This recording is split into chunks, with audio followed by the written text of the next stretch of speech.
watching Gov's Radio. This is where you go if you want to see something or if you want to hear something funny. Coming up in just a couple of minutes. This is a joke I told. What? I'm not on Gov Radio? Call the police. Call my agent.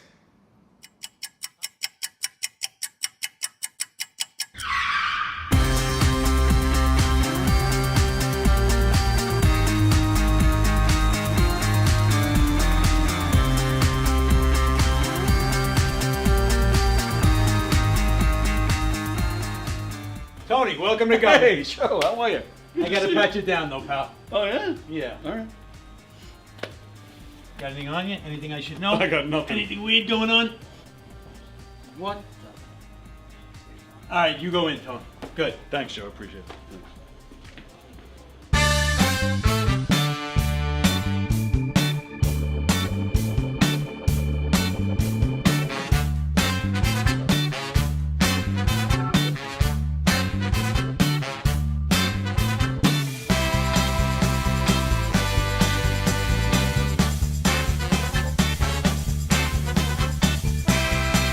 Hi, I'm Tom Kelly of The Tom Kelly Show. Yes, this is not the only time I've gotten on my knees in the back room of a comedy club.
The Knockem Dead Comedy Radio Show is also brought to you by Two Eagles Auto Body. For more than 25 years, Two Eagles Auto Body has been the leader in auto body repairs and customer satisfaction on Long Island. Two Eagles Auto Body handles every type of auto repair from custom applications and restorations to repairs involving insurance claims. Give Two Eagles Auto Body a call and please ask for John Rossi at 516-328-2527. That's 516-328-2527.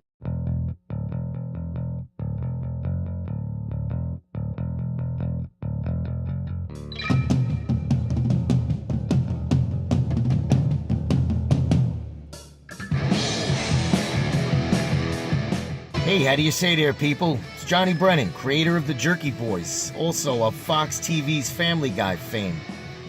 I just want to let you know you're listening to Tony on the Knockem Dead Radio Show.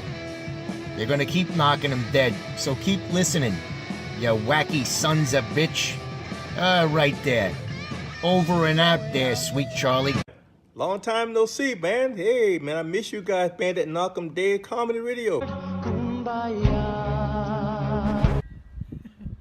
Hey, Tony, you're not funny, and you probably shit yourself a lot, and you're no fun to be with, and you don't make that much money, and you're not going anywhere in show business, and I hope you get hit by a bus.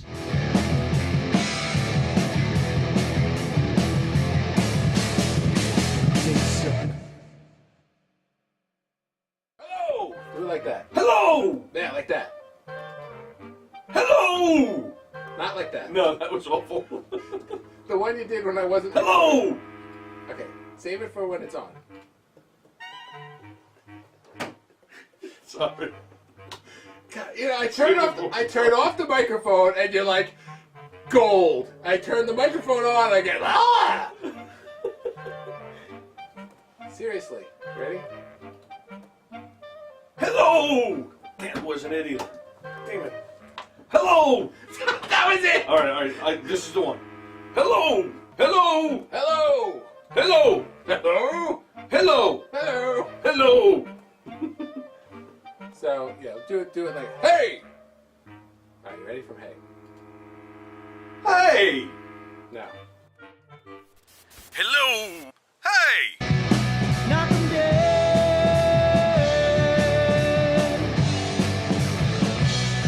Comedy show.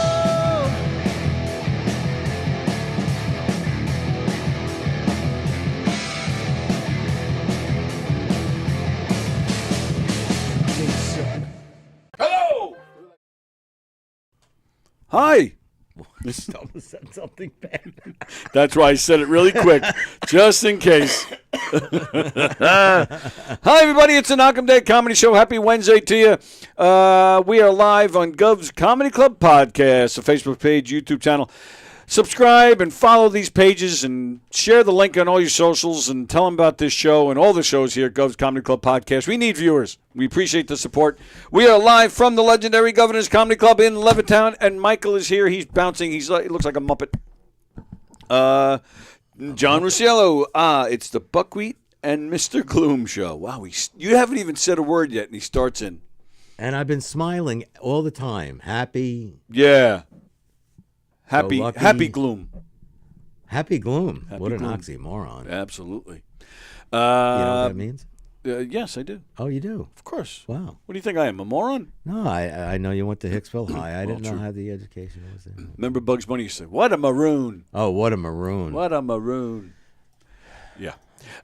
So welcome, everybody. Mike is here. Hi. All right. So we were having a conversation before we went on the air that we're going to continue right now.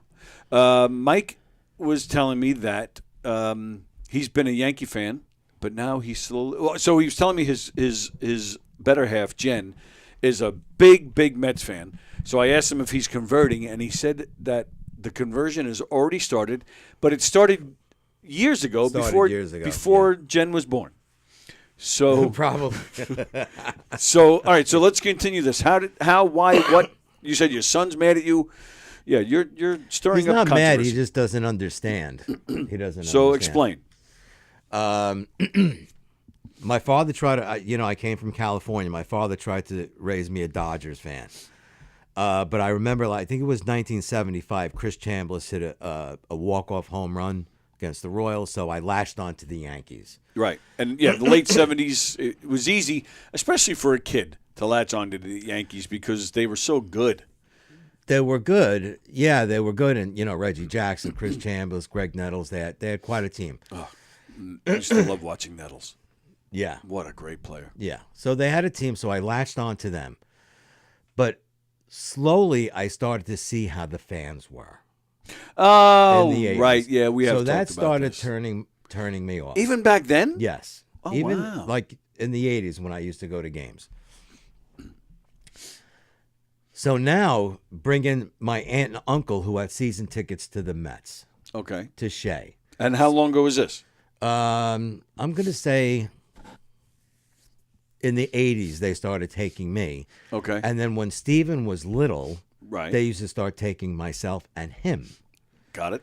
So the vibe of Shea, I don't care what it was a dump. Yeah. But Shea was fun because the fans were fun. Yep. I don't remember ever seeing negative fans yelling and screaming. Basically, you go to a Yankee Stadium, it's win or you suck, fucking die. Most of the fans are like that. That's have been my experience. So so Steven, remember the Dynamets run? Oh yeah, of course. I remember Steven rounding first base. Yeah. As a little guy. And Yeah. remember Frank Howard, the tall first base coach? Of course. Giving Steven a high five and Steven... Really? Yeah. Oh, wow. So I have such great memories. And the first time I ever saw Steven's face going through the tunnel and seeing a field was at Shea Stadium. Okay. That makes sense. So there's been a lot of... Are you paying attention? I am. I have a show to run. I know, but... So I'm listening. I'm listening well. I'm just okay. making sure that certain things are running appropriately. So properly. the clincher for me, where it really started going downhill for me, was I think it was 08. Sorry. Sorry. Go ahead. No, Oh, sorry. 08, when they were playing the Tigers in the playoffs. I went to a game. All right, hang on. Let me interrupt That's you all for right. 2 seconds. Elio must not realize that I'm on the air, Oh, so we're all going to see. Elio. Hello. Hello, are you on air? We are on the air right now. I am so sorry. It's okay. It's all right. My timing's completely wrong. Hello, everybody. Hello. That's Michael. Hello, Michael. That's Elio, and that's Marcella there. Hi, guys. Marcella, are you driving? Yes, I'm driving. Yeah. Oh my gosh, what's the bed? Sorry to interrupt. What is he doing over there? It's all That's right. No funny. problem at all. Everything's good? I've just gone past. We're literally driving past Sulgrave Manor, Ah, yes. George Washington. Yes. we had an interesting time there. Yeah, we did. Oh, boy. I'll let you get on with entertaining America. And sorry to interrupt. Not at all. I'll give you a call when I'm done. Yeah, done. Lovely. Thank you. Okay. Bye, guys. Nice meeting you. See ya. Did you see she was like doing something in the passenger seat? Well, yeah, she was. She made it look like she was driving. Yeah, because it's the left side, right side. Yeah, it's the Yes. opposite of ours. Correct. So I just wanted to make sure everything was all right, and then tease him for calling in the middle of the show. So my apologies. That's all right. All right. So Stephen, came to the bridge. Stephen saw Shay. Yeah, the first time I saw my little son, he was like 5. And you know, the first time you go through the tunnel and you see that beautiful field, it was at Shea Stadium for him. And I remember looking down, seeing his face. So I have such great memories of going to Met games. At 5 years old, he actually it had an impression on him. Like he was Yeah, excited and it about was cold. He had a hood on. You know, he had a hoodie on and a jacket. And I remember him going like this, like looking at the field like, oh, you know, it's overwhelming for a little kid. Well, that's interesting. And I'm Okay. like, wow. And it always stayed with me. And I always remember the fans. First of all, they're much fun. They always had Mr. Met. You know, the Yankees don't have...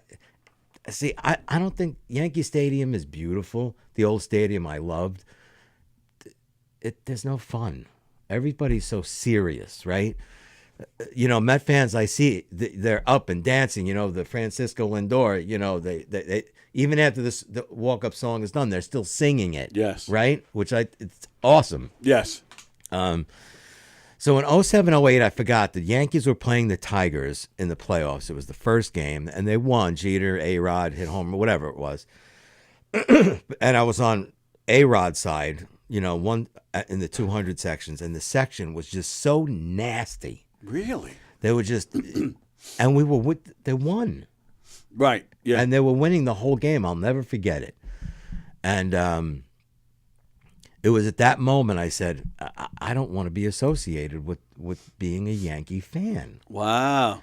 And so I started slowly separating myself, losing interest. So basically I got turned off. Okay. So I got turned off. So when you get turned off, it's just like a divorce, any type of relationship. I started separating myself from that team. And I've been following the Mets along my whole adult life, really, since my aunt and uncle. I have them to thank. Right.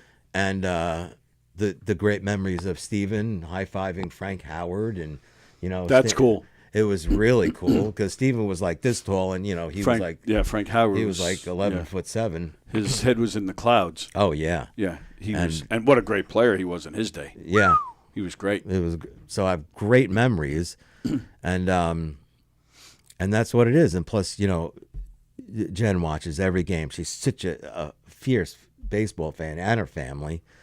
And who's her favorite Met? Doesn't have to be current. Could ever. Oh, you know, she's got many because I've asked this questions. I mean, she loved Mookie. She loved Howard Johnson. She loved Ray Knight, David Wright, Mike Piazza. She's got many. I think, remember the catcher McCann? Oh, from just a few years ago, yeah. Yeah, but I think she liked him because he had big arms, I think. Big what? Arms. Oh, big arms. Ryan McCann, I think was his. I think that Brian was his McCann. Brian. 'Cause I think he was on the Yankees for a year, and then he went to the Mets. Yes. He was a catcher, wasn't yes. he? Yeah. Decent catcher. Didn't really have a great run with the Mets, but no. Decent catcher. And Yeah. I think he went to Baltimore after the Mets. I think. But my favorite player, believe it or not, is Lindor. Right. And I've been a big fan of his. I wear his jersey. Your favorite Met of all time, or currently? Yeah, just currently. Yeah, currently. Right. Yeah, he would. Currently, yeah, I would definitely put him up there. Yeah. Yeah, he's. I do think that's the current difference between the Mets and the Yankees. The Mets are fun to watch, and I don't know. It's and I'm not trying to be mean to Yankee fans, but the Mets currently. Their players are marquee players. Where the Yankees, like, you look at their lineup, and they're doing great. I mean, the Yankees are in first place, but really, other than... It's a weaker division, but yeah. But and maybe just a few other players. Like, you look at the lineup, you're like, who? Which is fine. And again, they're winning, but the Mets currently have several players that are just... names that you've heard, names that you know. If you follow baseball, you know of these guys. Where they're just, I think, they're just more exciting to watch right now. They're exciting to watch, and I like the experience. First of all, Citi Field is awesome. Oh yeah, the new Yankee Stadium is magnificent. I hate it, but it's like a castle. It just oozes money, it's just too big, and it's too big. Yeah. Oh, James McCann. Wow. Thank you, Mom. My mother hit me with that. Wow. I'm shocked she remembered that. She doesn't remember most things, but but yeah, James McCann. Thank you. Yeah, the new stadium. I mean, you can't even get to the whole stadium without.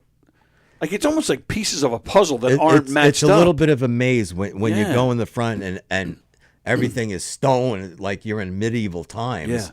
Yeah. But you can't get to certain spots of the stadium without climbing all these weird stairs and weird spots.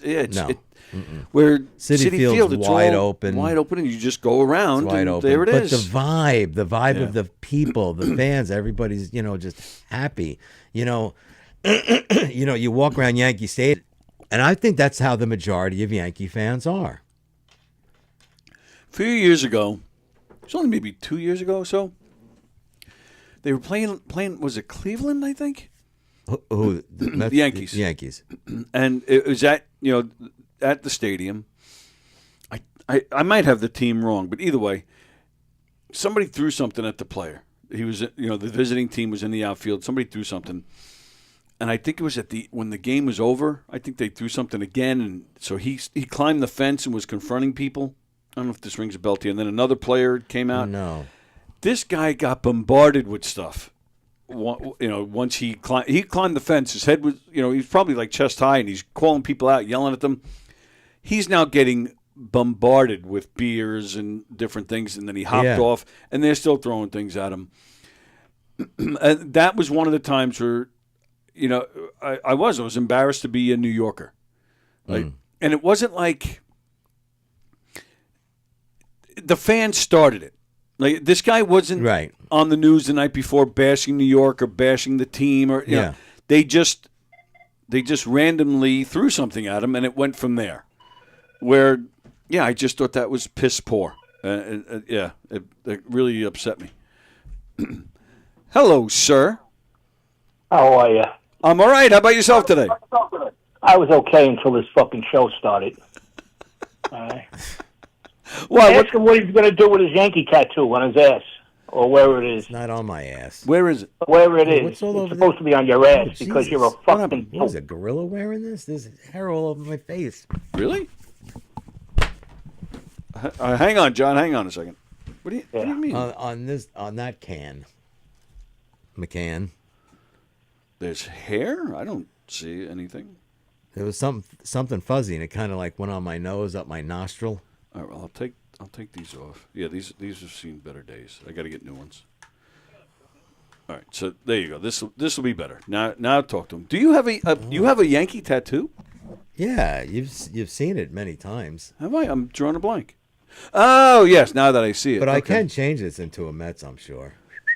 Is that the plan to answer John's Yeah. question? You're going to change that? Oh into no, a Mets? that's not the answer to John's question, but I've been thinking about it for quite a while. It is the answer to John's question. He asked, "What are you going to do with that tattoo?" Yeah, but I don't want to answer his fucking question. I'm just Yeah, showing you know why? you asked me the tattoo. Let me explain something to you. It's not about the fans. It's about the team.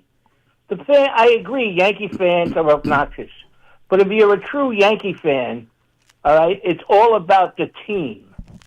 Just like if you're a true Mets fan, it's all about the team.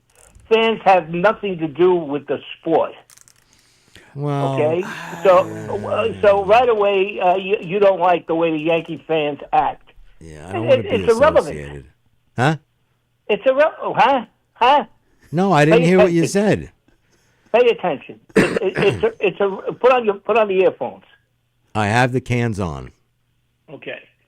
It's irrelevant how the fans act. It's about the team. It's about the sport.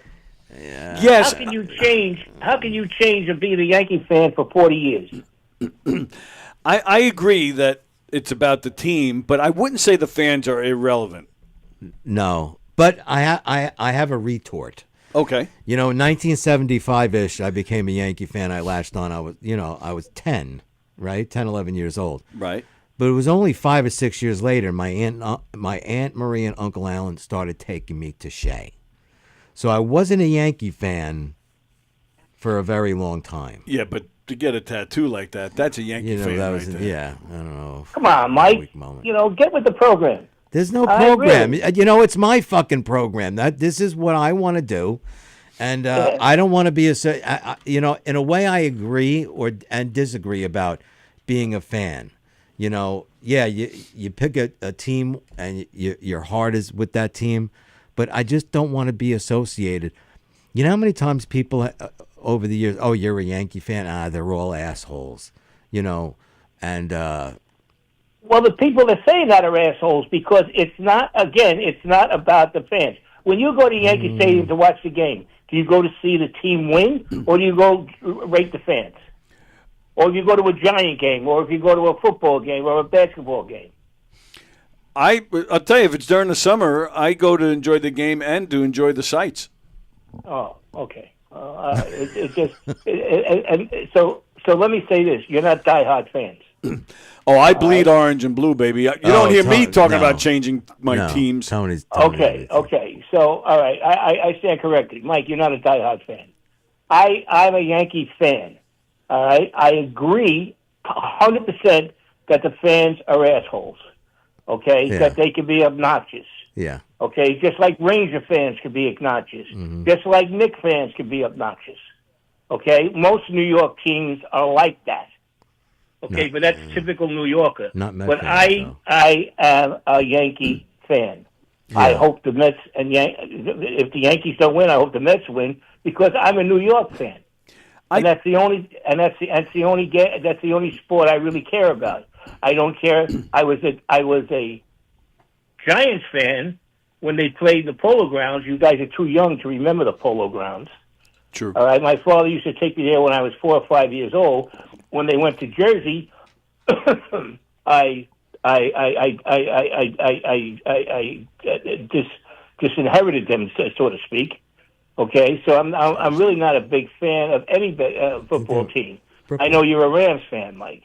Yes. Okay. Yes. Okay, so if the Rams fan had problems, would you change the Rams?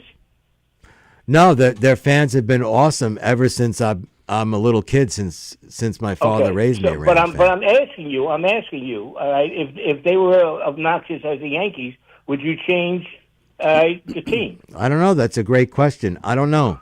You know, well, the difference is I've had experiences with Steven with the Mets, and him and I have had this conversation as recently as last week when I saw him, and he said, "Yeah, I do remember seeing the field for the first time, and Aunt Marie and Uncle Alan take me to so many games, and doing the Dynamets run." Have the Rams? When was the last time they won? 3 years ago, they won the Super Bowl. Before that? 2001. They vote. They're a pretty good team. Not a bad team. The reason I'm asking is because I think when a team is winning, I think a lot of times people view the fans as obnoxious because they're celebrating their team winning, and especially Yankee fans because they win so much. The Yankee, even when they don't win the championships, the Yankees just seem to be in it. They're always competitive. Right. It's rare that they're not.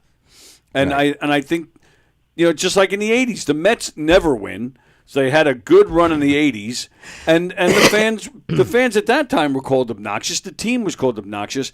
I just think it's the outsiders, who aren't fans of a particular team, are looking at those fans who are enjoying themselves and having their moment in the sun, and they're like, look at them, they're a bunch of arrogant assholes. I just think it's because they're winning, and Yankee fans are. You're right. They do expect win. Like they can do They can have a 10-game winning streak. They lose that 11th game, and the Yankee fans act like they lost the World Series. Did you ever listen to I was never a Derek Jeter. Derek Jeter was never my favorite player. Really? He wasn't. Well, no. that just says something about you. Was he a great player? Yes. Absolutely. But, but I liked guys like Tino Martinez, those role players. Tino right? Martinez, the guy who gets fired for beating up other players.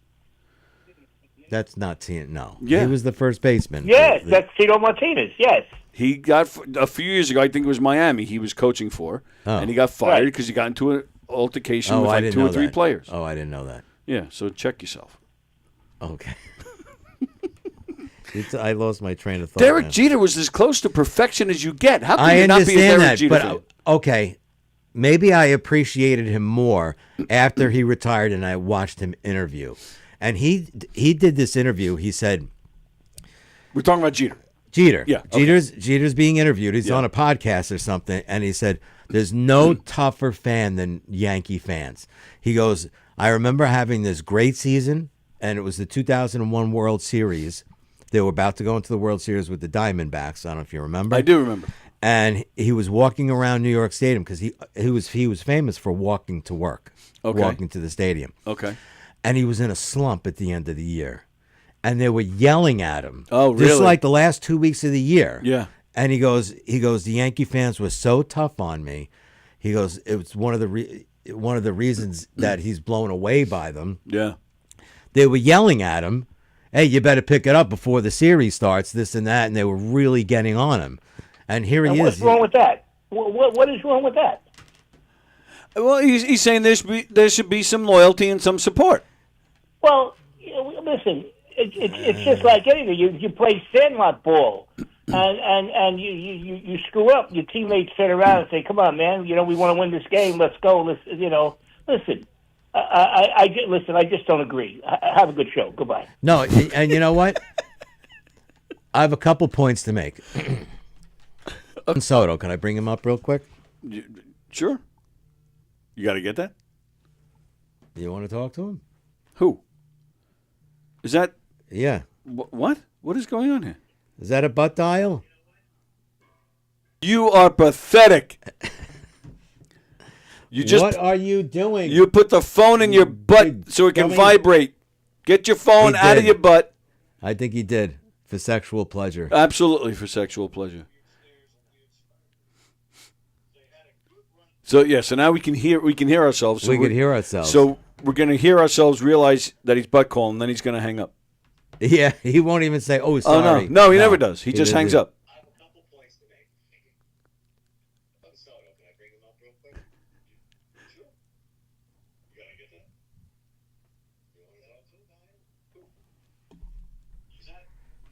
So any second we're going to get the hang up. Is that a butt dial? You put the phone in your... You are pathetic.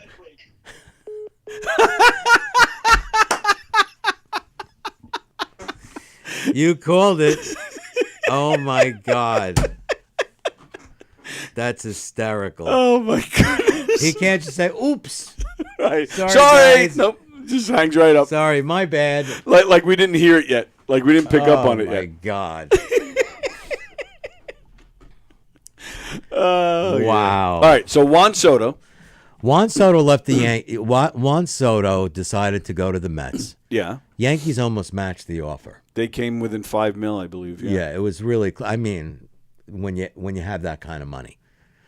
So ask yourself, why would he leave a storied franchise? Right, number one, and there's a reason why. I don't know the reason. Why would you? I mean, it's such a great franchise. And the Met fans now, I know they're a little squeamish because he hasn't had a great start. Yeah. They're not booing him. Yankee fans would be booing him. Yeah. They would be. They would be lambasting him. It's funny you mention all this because just this morning, and I can't remember who it was, but somebody I know posted on Facebook. They were at the game, might have been last night's game. Sometime within the past few days, they were at the game. And lately the talk has been Soto appears to be not enjoying himself. They're thinking he's not happy with the Mets, blah, blah, blah.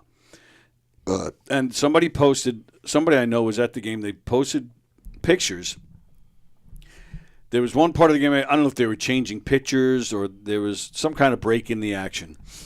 So the four infielders are gathered, and they're talking. The center fielder and the left fielder are talking. Mm-hmm. Soto goes into the bullpen. And then he said there was another part of the game, same thing, break in the action. I did see the picture of him sitting with the relief right. pitchers. Was this yesterday? No, it was last week. Okay. Yeah. But this person was saying, notice how he's not interacting with the players. He's just going into the bullpen. So they're saying, he's not happy, and maybe that's why he's not hitting. I don't know, but he did seem like he was enjoying himself with the Yankees. But he had a great year. He did have a great year. And he went to the World Series. Yeah. But to your point, I do agree. I do think the Yankee fans would be booing him by now. Mm-hmm. The Met fans, they've been supporting him. They've been cheering him. Mm-hmm. I will admit, I am surprised by that. They don't usually give somebody this amount of time. Now, having said that, I personally don't think he's having that bad of a year so far. He's not hitting the monster home runs, but he's been getting some clutch hits. He's been getting some rallies started. He's been doing better than expected in the outfield. And the other players are getting better pitches to hit because the opposing pitchers don't want to face him. So, like Alonso, look, Alonso is having a monster year so far. Yeah, he's doing very well. So his impact is still. But what about you know what I don't like about Juan Soto so far is sometimes he doesn't seem to be hustling. Well, right, and he caught shit for that the other day. Yeah, and the manager said, yes, I think there was it was in Boston. In Boston, and I think they had like a private meeting. Oh, absolutely, and he's been a little better. I've seen past several games. Yeah, I mean it's still way too early to say this has been a bust. I do. Oh think, no, right? I do. But you remember Lindor's first year? Mm-hmm. He came over a big free agent signing, and his first year wasn't great. It wasn't great at all. Wasn't great at all. Yeah, so we're nowhere near that. We're nowhere near Bonilla territory. Who? Bonilla, Bobby Bonilla. Oh, jeez. I just hope Soto, in the meantime, keeps his mouth shut like he's been doing. Yeah. Because the second he says something stupid while slumping or just not putting up his type of numbers, the fans will not forgive him, and it might be impossible to crawl out of that. Yeah. And then it becomes Bonilla territory. So that's been my fear. Which the Mets are still paying Bobby Bonilla. They are still paying Bobby Bonilla. Still. I think he still has, another 10 years Something or so. like that. It's crazy. It is insane. I think the Yankee fans took on the persona of George Steinbrenner. You know, I watched an interview with him, and they said, "Well, don't you care what the fans think or the players feel of you?" He goes, "No, I don't care. I just want to effing win." You know, I loved George Steinbrenner. He was a prick. He was a prick, but he made the headlines. He made it. He just added another element to watching ball and watching sports. Like he was so colorful. I'm sure. Yeah, to know him was to hate him, in my guess. But absolutely. But all right. Let's see what's cooking here. Fremder, nice cartoon of Mike for the show today. It Yeah, I looks wanted like to ask he- you about that. I'm glad thank you, Andrew. I wanted to ask Tony. First of all, caricatures. I have a whole theory about caricatures, but go on, sir. It's your program. Oh, no, I can read the rest of the comments while we're on. Like this. I saw the caricature, and although I thought it was interesting, I'm like, do I really look like that? But it's a caricature, I think, unless you drew it. I did not draw it. Okay. Did your dog draw it? No, but I know drew that picture. Okay. I found it on the internet. It. Oh. But the past several months here, I've been very happy, upbeat. I'm not Mr. Glum anymore. I think I've changed my whole persona. You lost me. How did we go from the character to Mr. Glum? Well, because the picture is because of the is picture, Glum? and every Oh. week, which I find very funny, you find a picture of a guy like this. Oh, I see what you're saying. Well, but this guy was he mad? He wasn't smiling, but was he mad looking? Yeah, he looked like a hitman. Maybe a retired hitman. Let me see if I can find it, and I'll show it to everybody. Yeah, there have been a few. There's been a few times I just got. Yeah, I looked up a mad face. What is going on here? Come on. My internet is not moving very fast. See that? Oh, all right. What was this, dial-up? Yeah, really, kind of feels like it. What in the world is going on? All right, let's see here. Come on. Oh yeah, you got the wheel of death. Oh. Uh-oh. That's bad. Oh boy, you guys are still with us, right? Because oh boy, I hope we don't lose internet. Because if we lose internet, then I think it's back on. Okay. Okay. There's the wheel. Yeah, there he is. Oh, okay. All right. You lost your internet up there. Is that all tied in, Tony? Well, it might not be. No, all right. It looks like we're good here. That might just be the signal from that computer to that screen. Might not. It's just we're losing that signal. All right. So here's.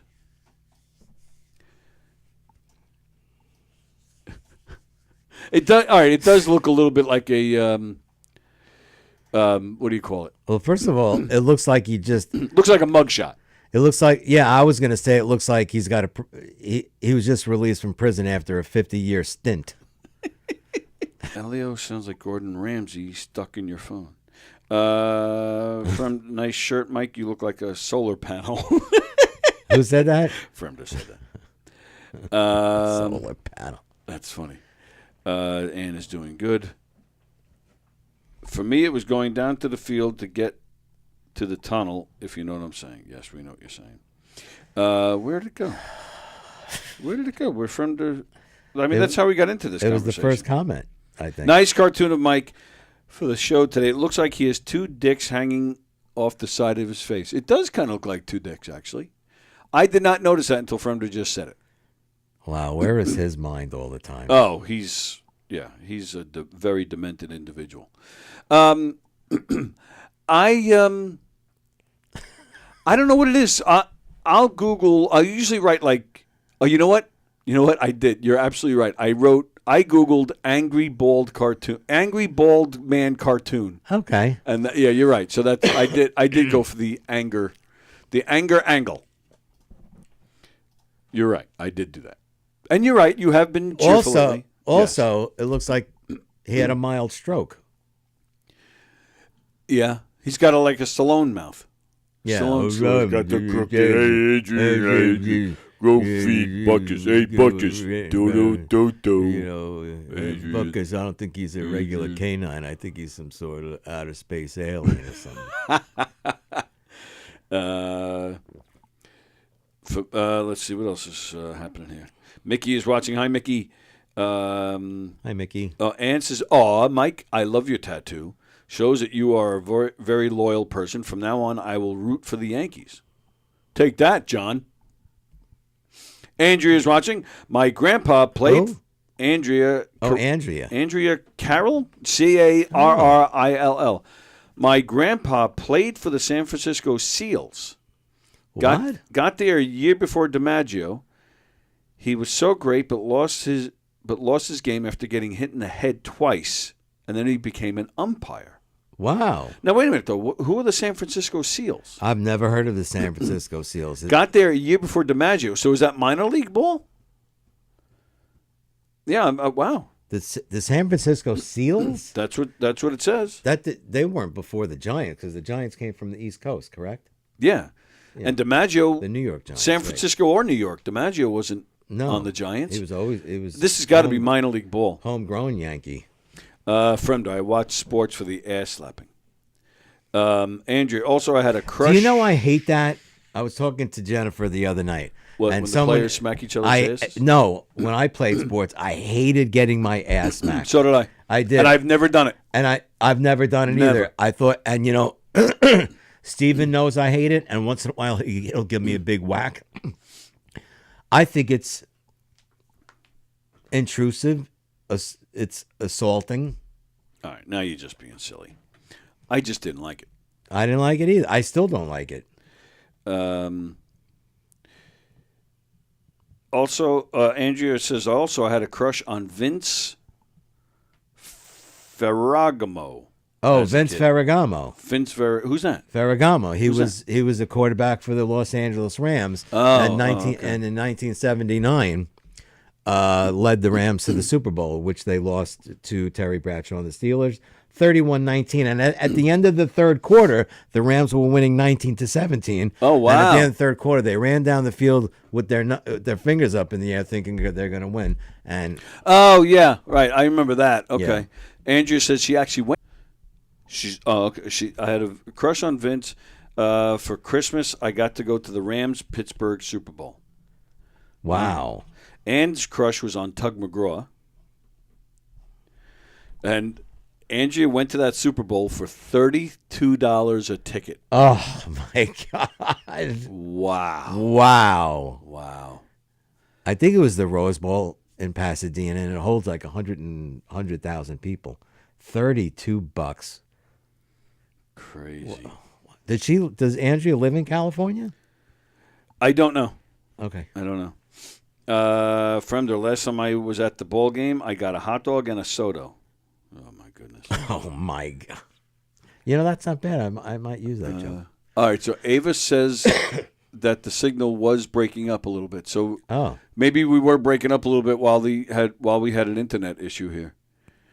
Once in a it is weird. Once in a while, we just have issues with the internet here.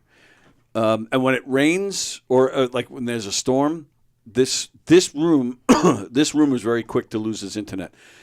We have different internet in this room than the rest of the building. Oh, you do? And it goes out quickly. Oh. Yeah. But you guys have us back now, right? Right? Maybe the world is ending out there. Maybe it's the end of days. You know, I have a big fascination with post-apocalyptic things. I'm sorry. I see, it's all negative stuff. Fremder, actually, the picture looks like one of Jeff Dunham's old man's puppets. Yeah, it kind of does. It does. Oh, Mickey. Oh, he said that cartoon looks more like John. Oh, God. Mickey, get ready. Oh, John's yeah. going to come after you. Oh, yeah. Did you... John seemed mad he got off the phone rather quickly. Yeah. Because he hasn't been commenting. I wonder if he's not watching anymore. Fremder is an amazing drawer, says Ann. I seen his latest artwork. Deep, beautiful work. Keep coming, Fremder. The Seals were a Yankee farm team, says Andrew. Oh, right, so it was okay. minor league ball. Okay. Ann, are you referring to the book? Ink Blots? Well, he is a talented artist. Yeah. I like his film scores, actually. Yeah. All right. You don't like post-apocalyptic things? You mean like what? Like movies? Yeah, movies, television programs. You know, it makes me wonder. You all right? Oh, I thought you were falling asleep. Like I've been watching the series Last of Us. Have you heard of it? I know of it. I've never watched a single second. Oh, okay. I try to imagine myself how I would be in the end of days. Like if you were a survivor? Yeah. God, I hope that doesn't happen. I don't want to survive that. What? Well, if your loved ones are around, yeah, scrounge around for food and like survival. Yeah. What fun is that? All right, he's calling back to yell at us. All right, so you are watching. Thank you. Why would you even say I'm not watching anymore? Listen, if Kaplan can do his shtick, Rusiello can do his shtick. Okay? What shtick is that? I do not. I could give a shit less about Kaplan going to the Mets, the Yankees, and stuff. I just like to break chops. Yes. Okay? especially Mike's chops because he's easy. He's almost as easy as Fender. Okay? Fender? All right? And Mickey, if you think that looks like me, you better take another pill. Okay? Oh, that's a good comeback. I think somebody took a happy pill in between phone calls here. That's what I think. Oh, no. Listen, We should ask him why he doesn't say, "Oh, my bad," when he butt dials. Oh yeah, what? Yeah, how come you butt dial almost every time you call us? It's followed by a butt call. What is going on? Do you think I would do that on purpose? No, that's why it's a butt dial. No, I don't think you're doing it on purpose at all. Well, listen, you'll never know, but that's why they call it a butt dial. See, Mr. Kaplan's smarter than you.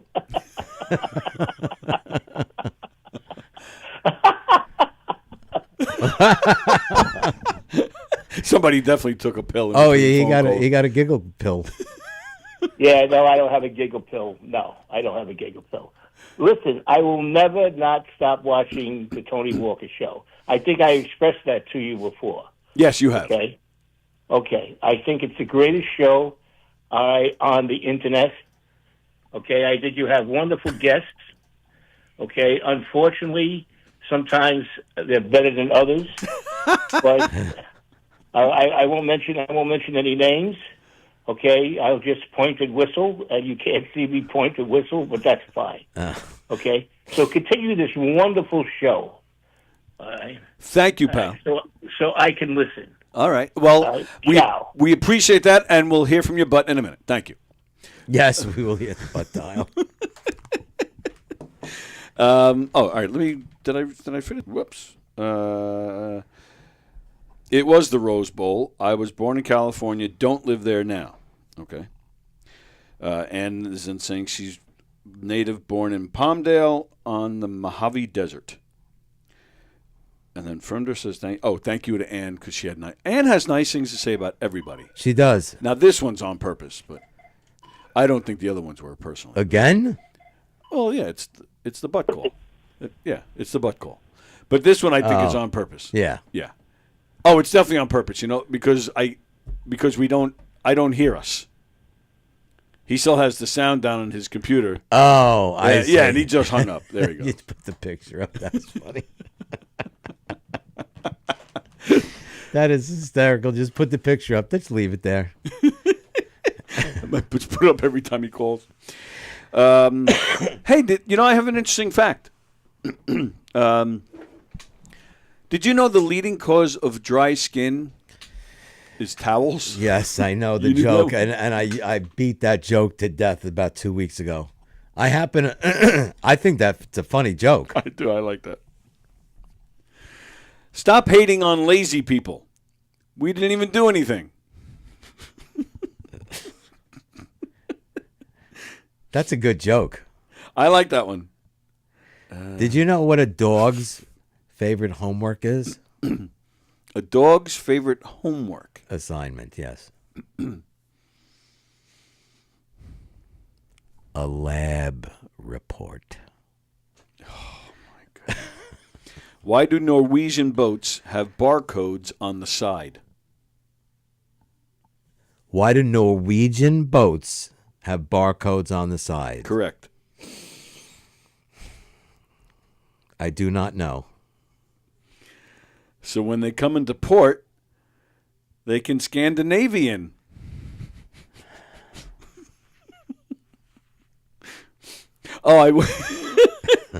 So since I've seen you last, I started going to a psychiatrist, a child psychiatrist to be exact. That kid didn't know what he was talking about.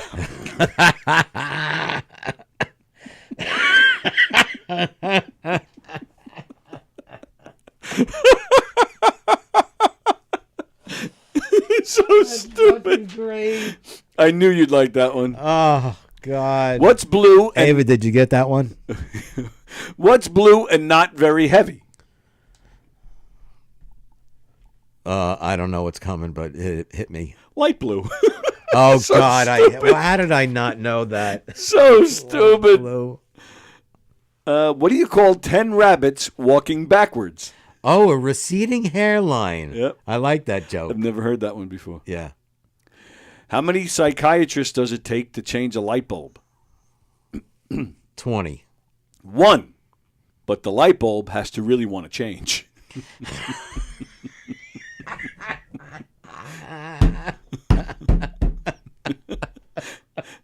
A bear walks into a bar and says, "I'll have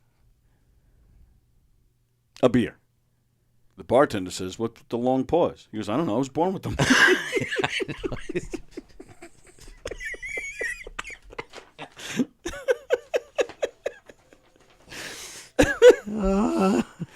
Okay.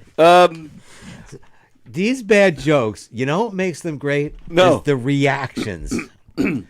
You were like, I was born with them. It's funny. Yeah. A lot of these bad generated, they're terrible jokes. Yeah.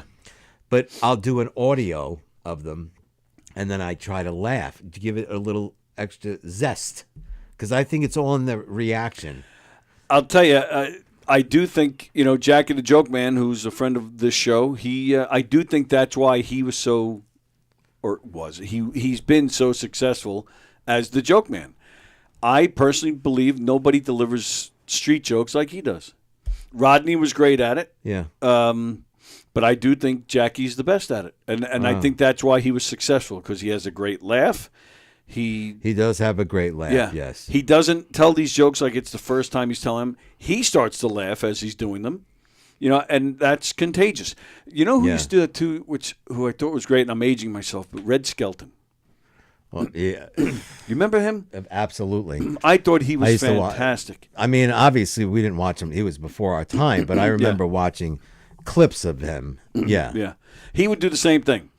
And he had such a goofy, wacky smile and a funny laugh. Like, it's just contagious. Yeah. Not many comedians do that today. Yeah, They won't laugh at their own jokes. Or like, I don't know. I was born with them. You were laughing as you were kind of telling it. I don't know. I didn't a lot of the stuff, whether it's jokes or the stuff that I save for the show that I, find on the internet and then I, put it in my list of notes. A lot of times I only read the story once, I transfer it to my notes, and I don't look at it again because I want it to be pure and real when I'm doing. And that's the same with the jokes. I saw it once. These jokes have been sitting here for almost a week, and I actually purposely didn't tell them because I know. So I saved them for today. So some of these, like I said, have been sitting here for a week. Some of them I don't even remember. Yeah. So when I'm reading them now, I start to laugh because I don't even remember them. But oh, by the way, this Sunday, doing another bonus show. I did one not this past Sunday, the Sunday before, and I got a good response. So this Sunday, we're doing another Sunday show From here? Yes. Nice. And Lynn Hoffman is the guest. The reason I'm bringing all this up because Lynn Hoffman and I, when we did the interview, she mentioned Jackie came up somehow, and she said the same thing how much she loves Jackie.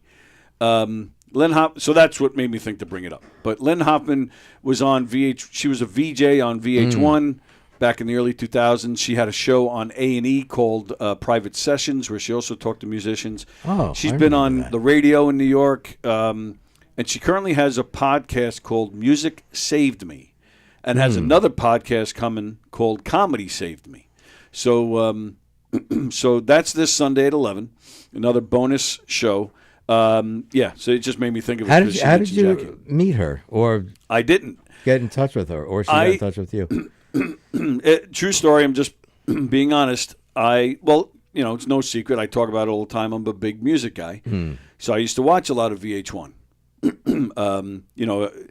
I wasn't one of those to sit there and watch all these music videos all day long, although maybe once in a while would go down that rabbit hole. But I would watch it like if they were playing a concert or if they were doing an interview with somebody. I like to watch that stuff. So there were 2 shows on VH1 that I enjoyed. That Metal Show was one of them. It was a talk show where they talked to hard rock and heavy metal musicians. It was hosted by Eddie Trunk, who's a DJ, but it was also hosted by Don Jameson, who's a comedian, and Jim Florentine, who's a comedian. And the chemistry that these guys had, the way they would pick on each other, the way they would joke around with the guests, they really made you feel like we're just hanging out with a bunch of friends. And that's my favorite type of comedy. Like, me too. I've said it a million times about Joey Cola and Richie Byrne. I love watching guys that make you feel like you're just hanging out with a friend and he's telling funny stories. Yeah. So that's what these guys did on that Metal Show, and I thought they were fantastic. And then Lynn Hoffman, again, just being honest, I had VH on one day, and there she was, first time I ever saw her, and I literally stopped what I was doing. I thought this woman was just beautiful. And so I did. I stopped. I was like, who is that? And was just watching really for that reason, but watching her, and I loved her interview style. Very laid back, some jokes, but it wasn't just somebody asking you a question. As you're answering it, they're looking at their notes for the next question. She seemed genuinely interested. She would have responses to their answers. So it would have a nice, flowing, interesting, light conversations. And I just thought she was great. I really thought she did a nice job. And I've talked about it before. That Metal Show, Jim Florentine from That Metal Show has been in here a few times. And I told him this when he was in here. So I loved what you guys did. It was an inspiration for me when it came time to start hosting a show with guests. And I've mentioned Mike Douglas in the past. I used to love the Mike Douglas show. I love and Carson and even Dick Cavett. I loved how the guests, would stay out, and they would just move over. So the next guy, but they would all engage in the conversation. It was all kind of freeform. And you had certain points to get to, but it was still freeform. And I'm not knocking Jimmy Fallon, but I think his show is fun. But they do a lot of games. They do a lot of bits. Yeah. Even when they're sitting down for the interviews, it seems scripted to me at times. And it's not very long. He does 5 to 7 minutes. They're gone, and then the next one quick. comes. Yeah. And again, I'm not knocking it. I do enjoy what Fallon does, but I'm just I guess it's what I grew up with. So I'm used to that. I'm used to the free form. I'm used to everybody being involved. And she kind of has that same vibe. So she's like our age. So she's been around a long time. Yeah, she is our age. So I don't know her at all. It was only maybe about a week ago. I've looked her up in the past to see what she's doing now, and I knew she kind of like had some time here. Like I said, she was a DJ on a New York station. She was popular with VH1. She's now back in Boston, where she's from, and she does a podcast. So I've checked out the podcast. Once in a while, she'll cross my mind for whatever reason, and I'll listen. But it was just like a week ago. I was like, oh, you know what? I've had Jim Florentine. I've had other talk show related people. Why not? I should ask her. Yeah. So I emailed. I found on her website. I found contact info. I sent an email, and the gentleman that called me back. Oh, he's good. Buzz something. Forgive me, Buzz. I don't remember your last name. Buzz Lightyear. No. But he called me, and I think where she does the podcast, he also does a podcast there, and he's, I think, a Boston DJ. I get the impression he's been around a long time. He's probably known up there. But I get the impression he might maybe run the studio that she's doing the podcast from, kind of like here. He's doing what I'm doing. So it was just about a week ago, and he's like, all right, he goes, she has the next installment of her podcast is coming out within the next week or two. He goes, can we make this happen quick to promote? I was like, okay. Wow. And I think it was Thursday, he texted me and said, how about this Tuesday?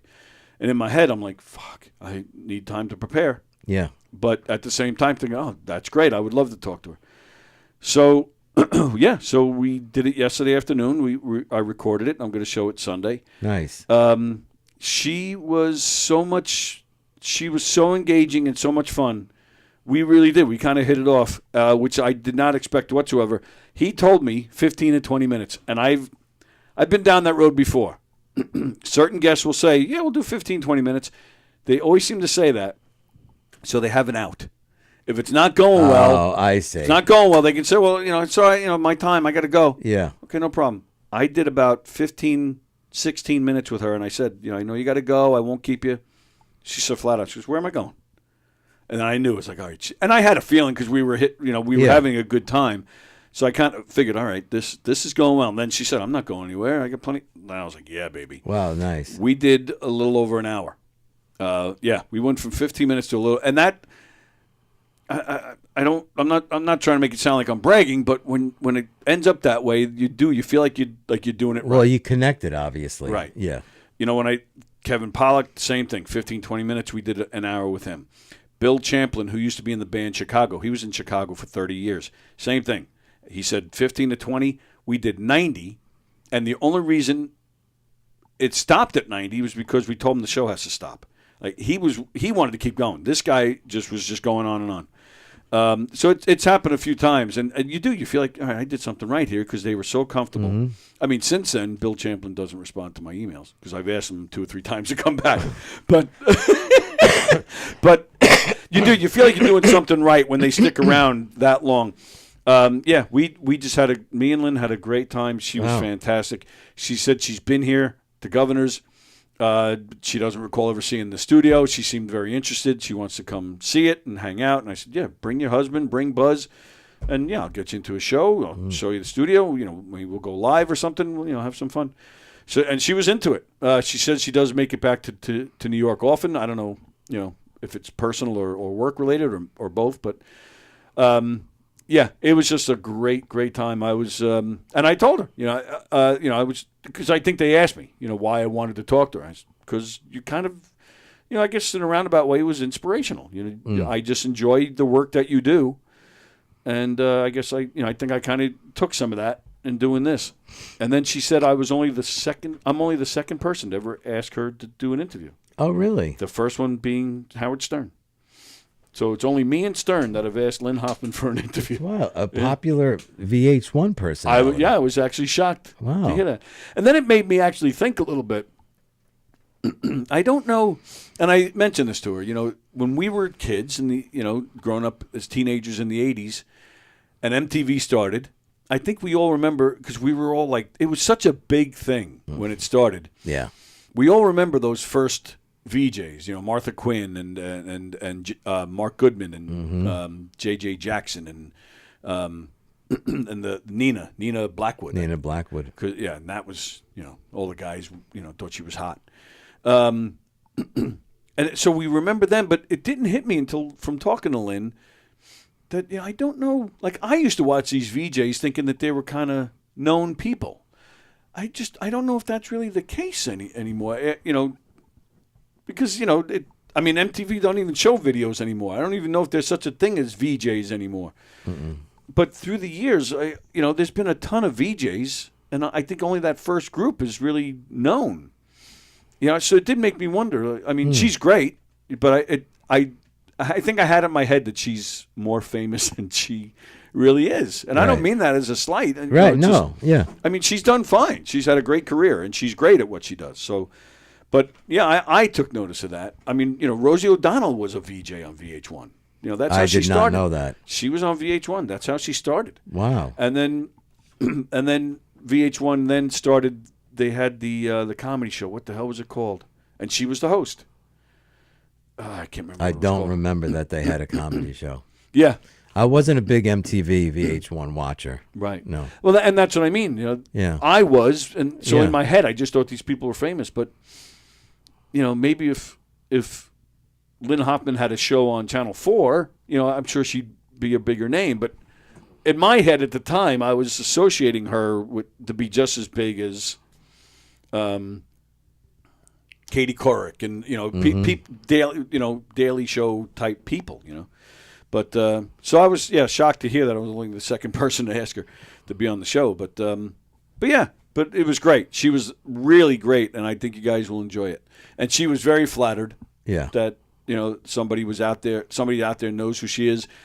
And then she even said too. She goes, I haven't been on VH1 in like 20 years, maybe even longer. She's wow. She goes, I had no idea that that there's people like you out there that really appreciated and felt took inspiration from what I was doing. She was like, can't believe that. And she seemed genuinely flattered by it. So, I'll stop rambling about it. So let me, my favorite, I guess Johnny Carson was, I guess he's rated number one. I don't know. I don't think anybody was like Johnny. Johnny was amazing. I did like David Letterman. I love Letterman. Still miss him. Yeah, I thought he was hysterical. Oh. One of the most favorite things he used to do, he would read off the cards, and this is so funny, and then he would just wing them, and then there would be a crashing of a window sound. I mean, I do feel that's what that band helped make that show. Oh, the Paul Schaefer band? Yeah. Mm-hmm. Because they were hitting those sound effects, they played the right songs. Paul Schaefer, I personally think very he had gifted musician, I believe. Tremendous. Paul Schaefer. But even like his little quips. The back and forth that he had with David Letterman. You remember there was this one with Julia Roberts. She's on the show talking to Dave. And Dave, I think she turns to Paul. She says, "Hi, Paul." So Dave says, "Paul, anything you want to say to Julia Roberts?" Paul goes, "Hey, Julia, is you getting any lately?" Oh my God! Holy shit! That I was cracking up. I'm a big Paul Schaefer fan too. He has a bunch of albums out. I have them. Oh, you do? I love that band. I mean, it didn't matter who the musical guest was. Like it could have been Tony Bennett or it could have been Van Halen. And those guys backed those people up.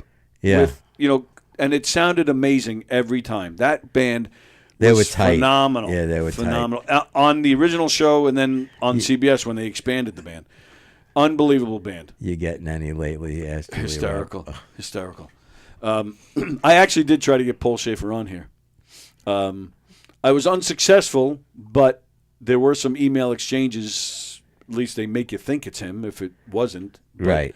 But I, of course, in my head would like to think it was him. So I'm like, at least he was nice enough to, talk to me. Absolutely. So, and I might try again because he's, yes. When Chris Farley first went on there. Yeah. And he was doing cartwheels down the aisle. Oh, down the aisle. Yeah, I remember that. And then he picked up a guy and took him outside, threw him in a dumpster. Yeah. Oh, I used to love that stuff. Wow. I used to love when Letterman would interrupt other shows going on in the studio. Like he would walk into like the Live at 5. Oh yeah. Oh yes, NBC. yes. Oh, I used to love when he used to do stuff like that. There was one with very funny man. The Today Show. Bryant Gumbel and Jane Pauley were doing something outside the studio. I don't remember this. And Dave's up at a window and he gets a bullhorn and he starts yelling, and they're live. The Today Show is live. You see Bryant Gumbel's like, and then he realizes what's going on, but you hear it. Oh, it's. I used to love stuff like that. Yeah, yeah. That improv stuff is the greatest. I remember as a teenager in Hicksville, once in a while Dave would go somewhere, like pre-recorded bits. He would go to places. Like he used to do the drive-through. You ever see any of those? People go to order something. Yes. He'd be like, "Hey, I'm a little short on cash. Can you buy me a burger?" Stuff like that. So somebody wrote him a letter who worked at Sears in Hicksville, and I don't remember what the letter was about, but him and the crew went to Sears in Hicksville. And this is before internet. This is, early 80s. Hicksville was buzzing. People, like the news just spread around the town so fast. David Letterman was in Hicksville. He was at Sears. Like I had some friends that heard about it early and like they rushed over there to see if they can find him. Yeah. And you saw it on the show. He was walking through Sears in Hicksville. And, doing what? I don't remember. There was a girl who wrote him. He used to read viewer mail. Oh, yeah. A girl that worked there wrote him a letter about something. So and I don't remember the topic, but I guess, it sparked him to actually go there to answer her and find her. So he went there. He went to her house first, and it was really funny. Like, I think the cameraman or one of the crew guys, like, big sloppy fat guy. So he went to her house. She wasn't there, but her brother was there, and the brother lets them in and brings them into her room. So they're like going through her stuff. Oh my! He goes into Sears, finds the girl, and he points to the crew member. He says, that guy was in your room today. And they cut back. They show there he is sitting on her bed.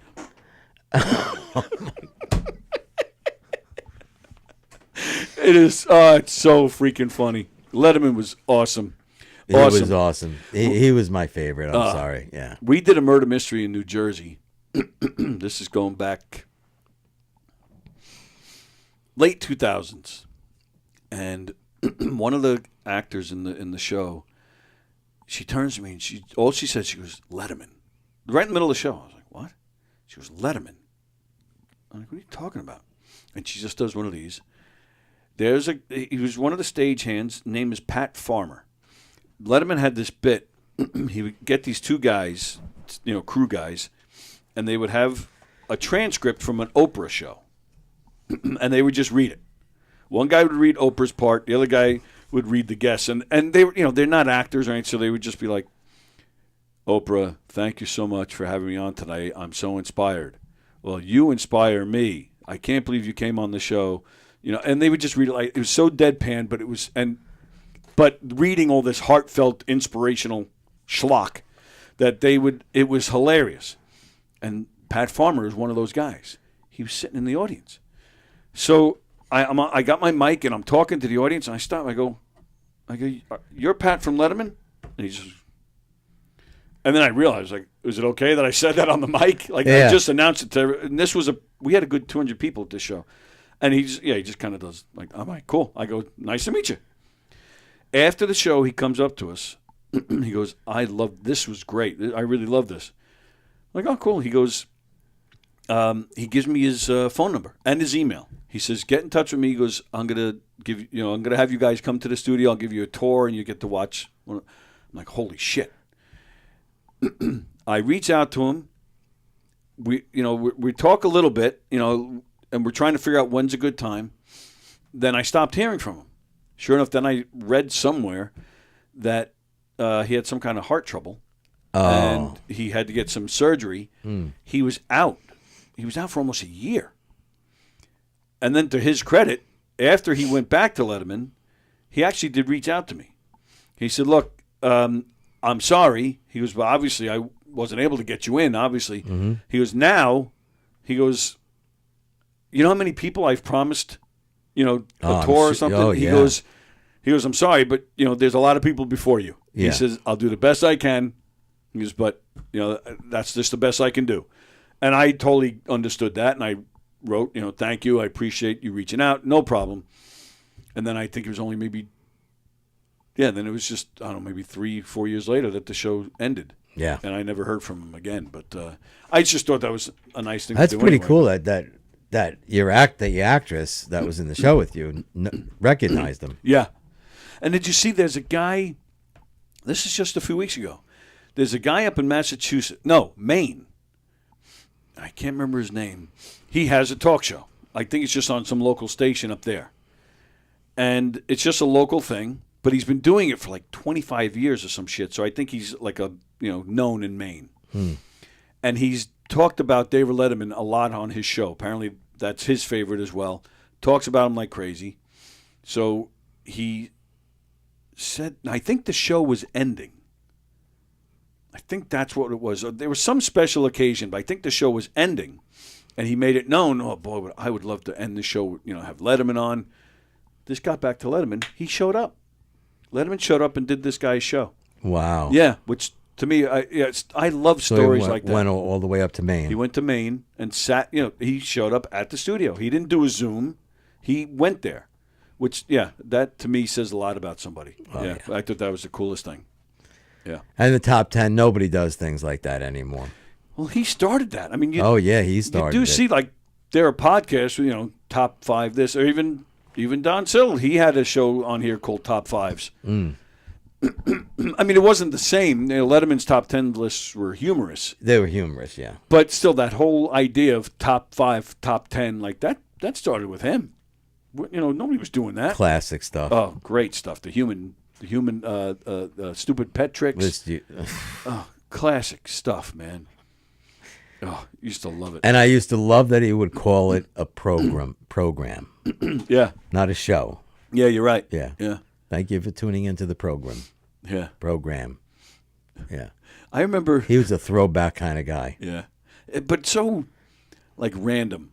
Like, I remember when George Pataki, former governor of New York, I remember when he was running. Do you remember this? No, I don't think so. Remember, he would just pick up his phone and dial, and sometimes you didn't even know who he was calling. He would just, or he would call Regis and hang up on him all the time. Yes. But he used to, when George Pataki was running for governor, he would pick up the phone, dial, and it would be Jerry Lewis. Jerry Lewis, you think about to his old days, like when he first started, he was that wacky kind of guy. Oh, yeah. He would just be Jerry Lewis on the other end yelling, Pataki, Pataki, Pataki. only the way Jerry Lewis could. Right. Hysterical. And then what was that movie with Renee Zellweger? The really popular one. What, Bridget Jones' Diary? No. The one with Tom Cruise? No, not Jerry Maguire. Oh, shit. It's going to bug me. But it was a big movie. But she has a line in this movie where she says, ain't no man better than me. Ain't no man better than me? Yeah. And he used to play it, like, repeatedly, just randomly. He opened one of the drawers, hit a button, and you just hear it. Ain't no man better than me. Oh, what was the name of that movie? And he would play it sometimes. It was so David random. Letterman? Yeah. It was so, like, that kind of random stuff just would crack me up. And, yeah, the name of this movie it's driving me crazy. She really had a lot of face work done. Unfortunately, I thought she was beautiful. What are you messing with your face for? You didn't have to do that. Where is this? I'll know it when I see it. Cold Mountain, maybe? Was that a big movie for Cold her? Mountain? Was that a Cold popular- Mountain with Nicole Kidman? So it like takes place in the West or something? Well, Cold Mountain was in the West, and Nicole Kidman was waiting for. Yeah, they were like roommates in a house, and Nicole that's the Kidman one. was waiting for her husband to come back from war. It was a really good movie. I think that's it. Yes, that's it. Cold Mountain. Yeah, that's the one. And Yes. Renee Zellweger said it, or Nicole Kidman? No, Renee Zellweger says it. And yeah, he used to just play that audio over and over. Shit like that used to just crack me up. Well, when you hear something great like a line like that, a woman saying, "No, you ain't never met a man better than me." Yeah, absolutely. You got to hold on to it. True. You know why the cat? Do you know why the cat loved his third birthday party?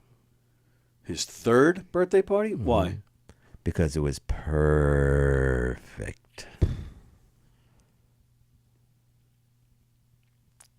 Did you know that giraffes can only grow? Did you know that giraffes can grow up to 14 feet? Well, I think most of them are taller than that. Well, most of them only have 4. Can you repeat that question, please? I knew you didn't get it. Did you know that giraffes can grow up to 14 feet? But most of them only have 4. Now I get it. Oh, God, help me, Lord. The dry erase board was the most influential invention of our time. The dry erase board. The dry erase board was the most influential invention of our time. Why is this? It's truly remarkable. What do you call a short psychic who escaped from jail? A short psychic. That escaped from jail. Someone that could see the other side of the fence. Well, that was a pretty good answer, wasn't it? Terrible. What do you call a short psychic who escaped from jail? A small medium at large.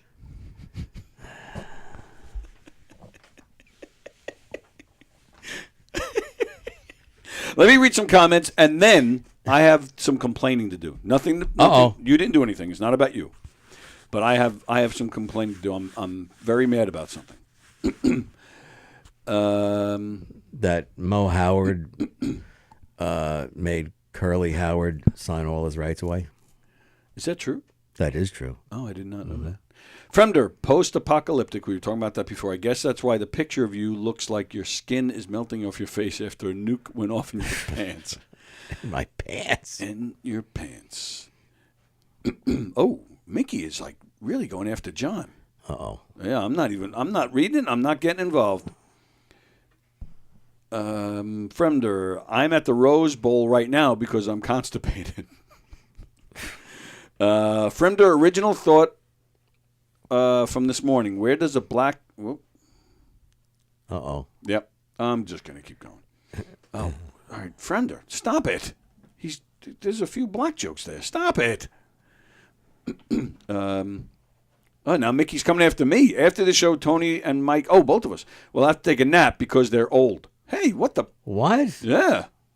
Wow. Andrea, why are men smarter when they're having sex? Because they're plugged into a genius. Oh, that's funny. That's a good one. I like that. Wow. Rusiello, he was the best pantomime. The Red Skelton Hour was on CBS 1964. Yeah. He always ended the show by saying, "May God bless." Oh, that's nice. Mike Del Judas does that, too, at his concerts.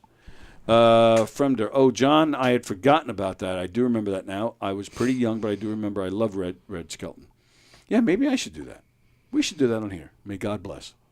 The good old days, says John. These young bucks don't know great comedy shows. The Jackie Gleason show was great. Also, yeah, we know Mike's a big fan of that. Yeah. Characters. You always say comics. He had so many great characters. Yes, he did. Yes, he did. I told my wife, says Fremder, she'd look good with the breast implant. She replied, "Don't flatter me."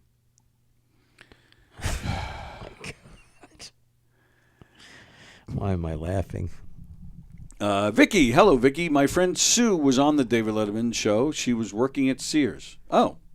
What? Is that the girl that I just told that whole story about? Wow. Fremder, Tony's a star fucker, but according to Billy Joel, he's a star fuck him. Okay. Vicky, Cold Mountain is the one where Renee won Best Supporting Oscar. Yeah, I think that's the one. Yeah. Very good movie. All right. Thanks for the comments. I'll read some more before we end it. We got a few minutes left. I have a complaint. I am really pissed off. So, as you guys know, May 8th, Knockem did comedy. We actually weren't here for 2 days because we did a show up in Boston. And we were very excited about it. And and I think I also told you, too, it was a weird show because, not weird, a weird situation because a lot of our regulars couldn't make it to that show. And we had people like Vicky who did the show and did the show well, but they did it with only one Zoom rehearsal. Vicky had at least seen us twice, I think, in the past. So at least she knew what our shows, how our shows worked. Wonderful actress by the name of Shelley, who never seen us, knew nothing other than what I told her. Yeah. And she totally rocked the place. Tyler, who's here on Mondays, he was great.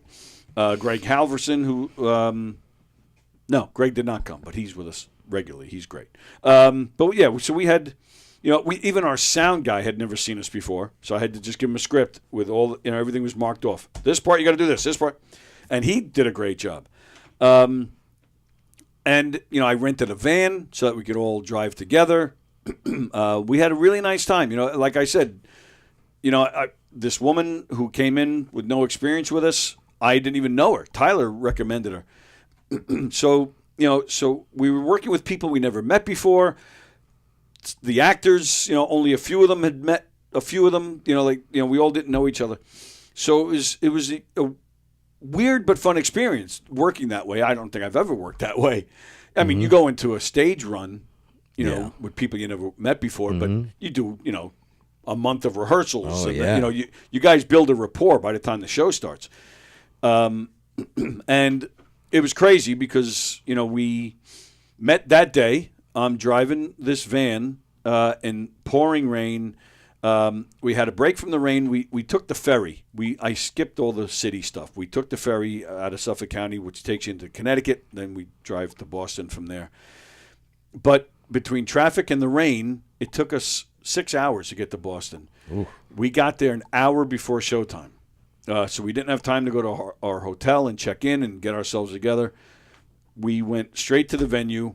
Got there an hour before, so we had to set up. I had to check with the client and make sure everything was good. And they were feeding us. So I'm like, all right, well, it's an hour. I'll have to set up quick. We'll eat something, and then we'll go do the show, which I don't think the cast was happy about because, eating, is heavy on your stomach. You get full. Then you got to go out there and do an energetic, high-energy show. And you're never supposed to eat before a show, yeah. Exactly. But I figured after this long trip, it was, showtime was 8 o'clock, so we got there at 7. I figured, let them eat. They're probably starving. But the venue forgot that they were supposed to feed us. So at 7:30, it's like we're going up in a half hour. We have to get dressed. We have to get ready. So I said to the venue, I said, look, it's fine. I said, but please have food for us as soon as we're done. I said, and I hope it's warm or actually hot, but at least warm. And they said, no problem. I went to the cast. I told them, and most of them said what you just said. I probably would prefer to eat after anyway. Yeah. Okay, great. The venue took good care of us. The food was, right off the grill or, right out of the oven, however you want to say it. And we had a good meal, and the food was delicious. And we had a great show. They loved us. They didn't want us to leave after the show. They had a DJ. Some of the actors were out there dancing with the people while I was cleaning up. Yeah, we had a nice time. And then we went back to our hotel. The cast hit it off. Most of them met up in one of the rooms and hung out. I got to my room, and, I completely conked out, so I didn't join them. But it was just nice to know that they were getting along and, had this moment and, had some fun. We get up the next morning. Some of us met for breakfast. We were back in that van to come home at 9. We left at 9 o'clock. Wow. So we didn't really get to enjoy Boston. We didn't get to see much. It was basically in and out. So, but I was proud. We had a good time. At the show, the woman who hired me, it was part of an organization. The woman, she hired us. The Knockem Dead contract says, lists how much we were getting paid and how everything's laid out, but the pay, cash or check only. I go up to her after the show. First off, this woman was hammered to the point where she hit on a few of the cast members, not me. And I went to her, and, I said, just look, we're going to go if we can just settle up. She pulls out a credit card. I said, I'm sorry. I said, in my head, I wanted to say, what, I bring a credit card machine? Right. I know you could do it on the phone, but still, I just wanted to say, what? So I just said to her, I go, I'm sorry, but the contract says cash or check only. I said, I don't have anything to process a credit card. No problem. Now, the show was on a Thursday. It was some kind of conference where people were coming in from various parts of the country. The show was in Boston. This woman is from Maine. She says, no problem, I'll get a check out to you. I said, okay, no problem. This conference was Monday, Tuesday, Wednesday, Thursday, and then Thursday night was the end of it, and we were the entertainment for the end. So she was hammered. They were all partying. They're having a good time. So I knew Friday she's probably not even working. She's probably driving back to Maine. She's probably hungover. No problem. So I figure, all right, next week I'll get the check. I emailed her that Monday. Thanks for everything. Just want to remind you about the check. I get no response. No response on Tuesday. Oh, God. Wednesday, I start calling. I leave a voicemail. Friday, still haven't heard anything from anybody, so I leave another voicemail. The following Thursday, it's now a week, and I have not heard anything from this lady. No email, no phone call, nothing. So I'm like, all right, let me go online. I go to this organization's website. Under her name is a different phone number from what I had. So I call that number. And guess who answers? So immediately I'm like, you motherfucker. So I tell her who I am. Sure enough, there's a pause on that end. So now I'm even more mad. She didn't expect this to be me, and now she's thinking in her head, what do I tell this guy? So now I'm like, son of a bitch, this fucking bitch isn't going to pay me. So I go, just checking in. I've been calling you, leaving you voicemail and emails. Said, we have a balance. Right. Oh, yeah, no problem. She goes, I mailed it out yesterday. I said, oh, okay. And I'm in my head, I was like, would have been nice to know that. But okay. I said, all right, great. She goes, yeah, next year we're doing a conference up in Maine, but maybe the following year I'll give you a call and for if we need some entertainment. I'm like, all right, yeah, no problem. I said, you know how to find me. Thanks. You get off the phone. Well, here we are. Today is Wednesday. Tomorrow will be 3 weeks since we did the show, and I am still not paid. I have left voicemails, I have sent emails, and I have gotten no response. I did bring this up quickly the other day when Greg and Tyler were here, because Tyler was at that show and Greg's a part of Knockem Dead. So I asked them, I said, what do you think I should do? Should I keep calling this woman or should I start calling other people? And they were, call other people. Oh, yeah. Yeah, 3 weeks. 3 weeks? Yeah. I did. I called this woman again yesterday and left a voicemail. Mm-hmm. Haven't heard anything. She works for the organization that hired you. Yeah. Is she the president of this organization? No. At least I don't think so. I don't think so. It's some kind of financial organization. I'll be honest, I don't even know what they do. Their website is really nothing but information about their annual conference. Like, I don't know what. There's no other people on the website? There is. And guess who's. Besides her, I mean. Yeah. Should I call one now while we're on the air? Oh, absolutely. Where is this woman? So this is the woman here who hired us. But see, it's weird. And it lists the bank that she works for. All these people on the team work for different banks. So this is some kind of, like, I thought these people were all part of a company and with different locations. But it's not a company. It's like some kind of organization. It's a financial institution. Using technology and software. I would be calling all those other 3 people if you can. If they have contact information. Yeah, there's a number right there for this lady.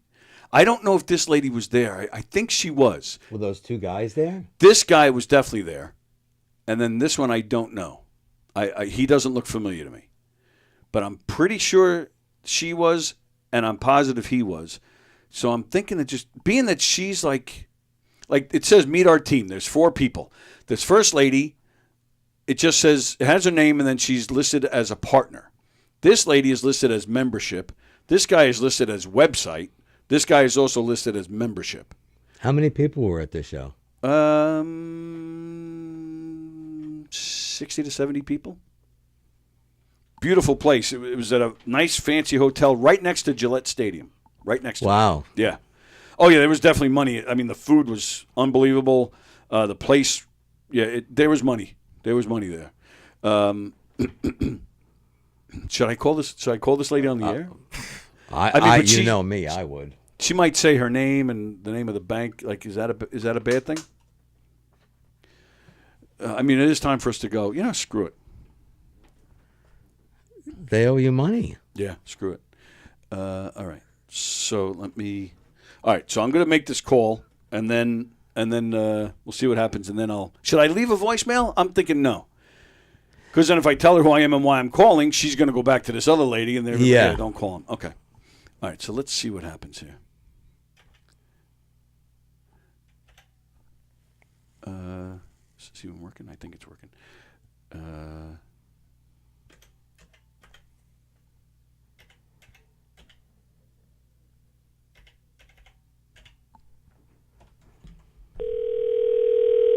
I'm turning your mic off.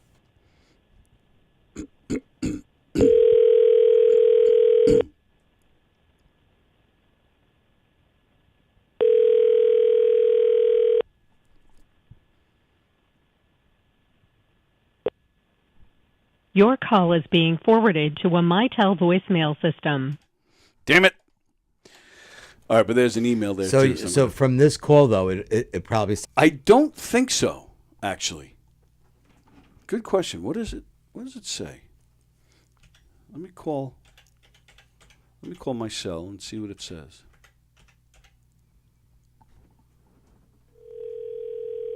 Yeah, it just has the number. Oh, it actually says scam likely, it says. It does? Yeah, it does. Now we know why she didn't answer. Holy crap. That's weird. Scam likely.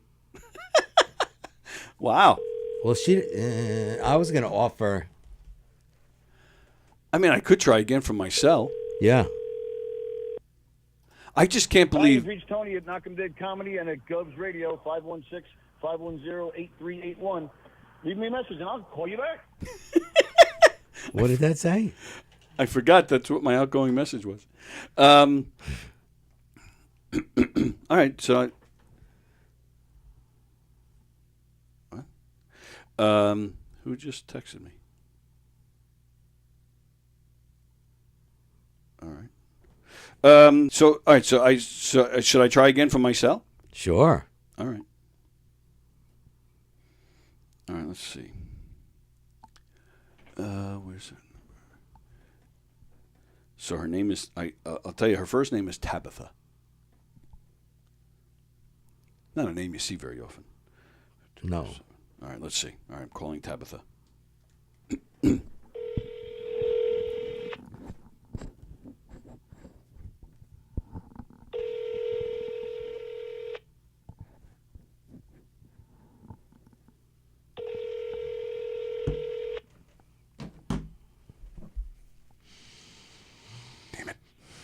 Your call is being forwarded. Damn it.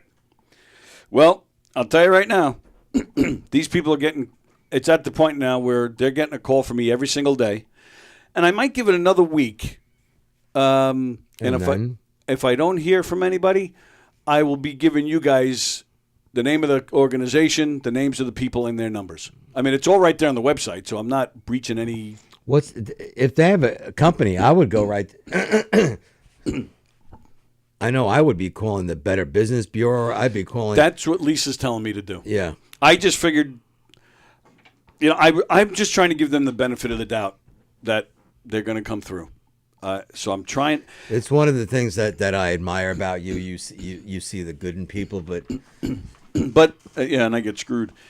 Plus, what am I going to, if I go to like small claims court or something, I'm probably going to have to go to Maine or Boston or some shit for this. Mm-hmm. And you never get what you're supposed to get. Lisa, but you have a contract. Oh, I have a contract, all right. I sure do. And they didn't complain or anything. Everything was fine. See, and that's when I gave them a price. The woman who hired us immediately. Oh, we can do that. So in my head, I'm like, "Fuck! I should have went higher." Now I'm thinking. Oh, I see. But now I'm thinking she jumped on it because she had the whole time had no intention of paying. But she signed the contract. Right, but maybe she's thinking if I take them to court, what am I going to do? I'm going to drive back and forth to either Maine or Boston. I'm going to hire a lawyer. It's not worth it. Did you ask her how she found out about you? She said they went online, and which is true. We're the closest. Like there is nobody. There's a nationwide company that does murder mysteries, right? But as far as the Northeast, there's nobody that does it. Like there's bigger companies that like there's this one show at the Kennedy Center in D.C. Mm-hmm. So they're obviously a bigger, higher level performance group, and they were doing it in New York City. Their murder mystery in New York City, they just closed it maybe a year or two ago. It was called Sheer Madness. It was fantastic. I loved it. I went to see it in D.C. I actually became friends with one of the actors. Absolutely loved it. But again, they're on a higher level. I don't think on a local level. I don't think there's another company like us, right? And the whole Northeast, New England, basically. I don't think there's anybody. I've done my research. There was a company some years back. They've been gone for a while. Here on the island, there's a few. Yeah. But yeah, northeast of here, I don't think there's anybody. So she said, you guys were the closest ones, so we did some further research, and we saw clips on YouTube and stuff. She goes, you seem to be exactly what we were looking for. Yeah. Great. And the audience was into it. Everything was loved it. Loved it. They had a blast. There was no inkling of any problems or disliking. I mean, they were a semi-wild bunch. A lot of drinking, a lot of yelling out. It was a conference that went 4 days, and these guys, they were looking for an outlet. Yeah. And yeah, we're high energy, and we, not that we encourage yelling out, but it is high energy, and we work with that. Yeah. So no, there wasn't a single inclination that something was wrong until she pulled out that credit card. Like, I was inside, I'm like, oh, you got to be kidding me! What are you doing? But still, leaving there thinking, all right, no problem. They're nice people. She'll get it to me. I'll have it next week, no problem. Mm-hmm. I laid out the money for the van. I laid out the money for the hotels, the ferry, out of my own pocket. Now, I didn't even take it from KDC's bank. I took it from my own. Wow. I paid the cash out of my pocket. I wasn't going to let them, suffer. So, of course, they all got paid. Yeah. So I don't know. I don't know. I'm gonna have to figure that out. But yeah, I figure if I don't hear, I'm gonna keep calling. By Monday, if I haven't gotten anywhere, I'm gonna give it to you guys. And if anybody feels like calling, absolutely. But yeah, and then I will do the Better Business Bureau and all that stuff too. I'll have to. All right. Fremder, my friend Manuel just got released from the hospital. I have no idea what that means. Fremder, haven't been sleeping good lately. I think I'm going to schedule a colonoscopy. Okay. Fremder, for Halloween, I'm going to be a motorcycle seat. I'm assuming that's an Ann reference. Yeah. Yeah, see, and John got all of that one. Says, you wish, Fremder. Mm-hmm. See that? John's jealous. Today's breakfast, green eggs and ham. And Ann. Oh, goodness. Fremder, I love a good bidet, but unless you have a feminine setting, you're getting up with shit on the back of your balls. What? What? All right. And then there's Carol saying, good morning. Good morning, Carol. Hi, Carol. You're just in time. We're about to leave. And then John agrees. I'm being too nice. John, what do you suggest? Better Business Bureau, lawyers, or sending... lawyers are going to charge you. Right. That's what I'm saying. Once you get Have involved them with call lawyers... these two. Should I call one of these guys? Yeah, but this guy handles the website. Like, he probably has no decision making whatsoever. But maybe maybe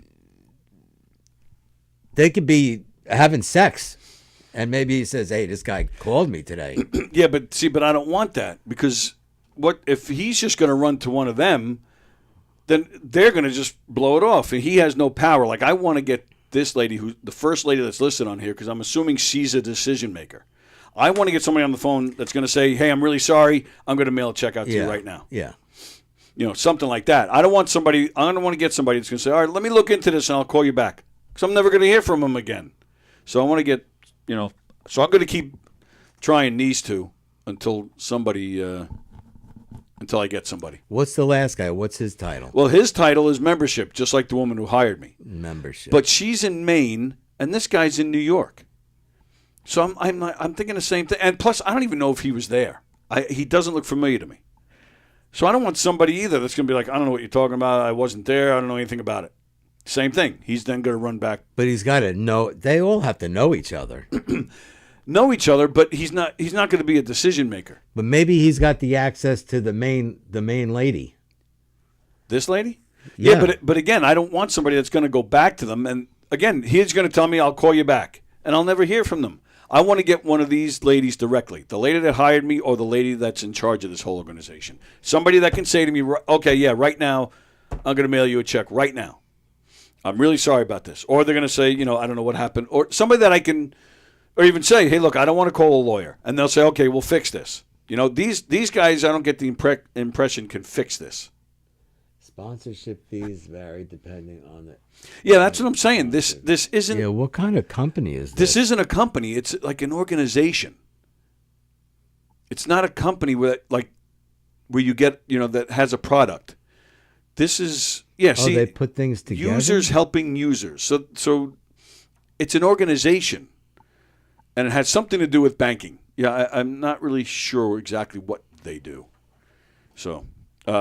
yeah, so I'm just going to keep trying these two ladies for a while, and then. I'm sorry, man. That stinks. Yeah, Knockem debt, says Fremder. That's pretty funny. Debt. Remember Windows on the Lake? They didn't want to pay us that night. Remember? I remember that well. It took us. And then the other lady. Yes. And that was a big show. There was a lot of people there. There were 200 people there. And you got into an argument with that lady. But what's wild is remember you and I going to her house and showing her the script. You don't remember that? I was there. I remember. My memory has it you went. I know I went. Yeah, you went. I don't think I was there for my that. memory. And I remember showing her the script. It's a little racy, this, that, and the other, and showing her the script. She read the script. Right. So she knew. And then complained after the fact. And then complained. That it was too racy. Yeah. And then, did she ever pay us? Yeah. She did? Yeah. But it took a while. Took a little while. And the first place you mentioned, I had to go get it. And well, the first night, and you know, they're fairly wealthy. Oh, yeah. The Windows on the Lake people. Yeah. And she was straight out. Oh, well, we'll, maybe stop by tomorrow or something. I'm like, what? Right.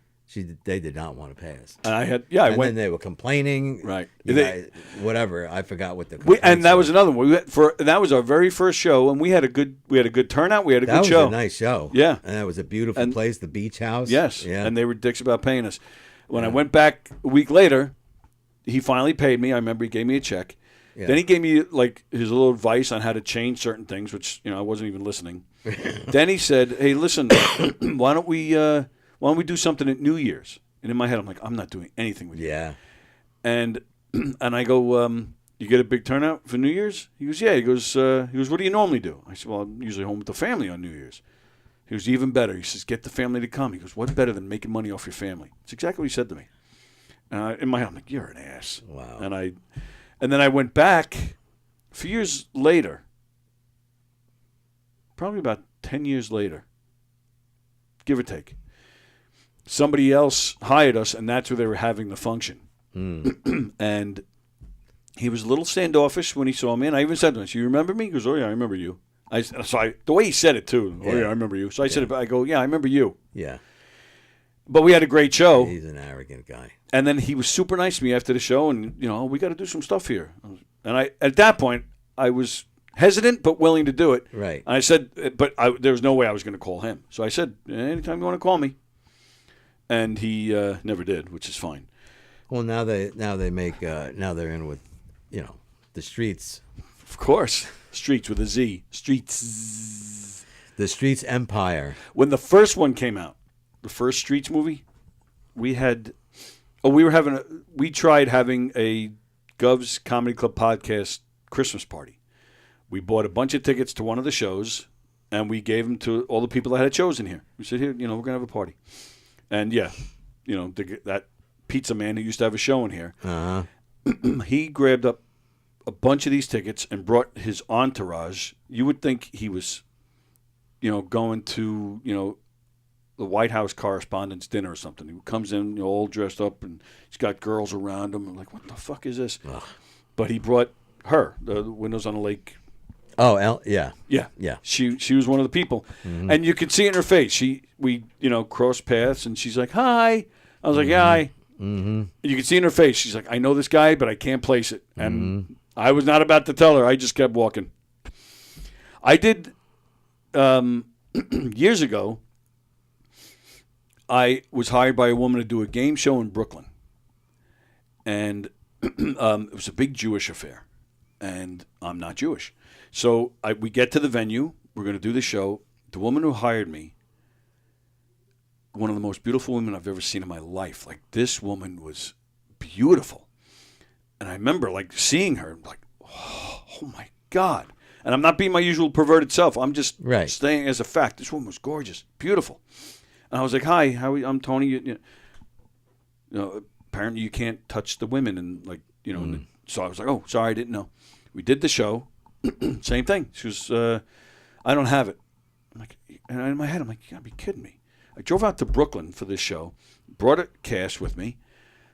She goes, "I'll get it to you during the week." I'm like, "Okay." And there was a lot of personalization for the show, so we spent a lot of time on the phone, built a little bit of rapport. So they fool you that way. You think you're kind of friendly at this point. Yeah. It's like, okay, no problem.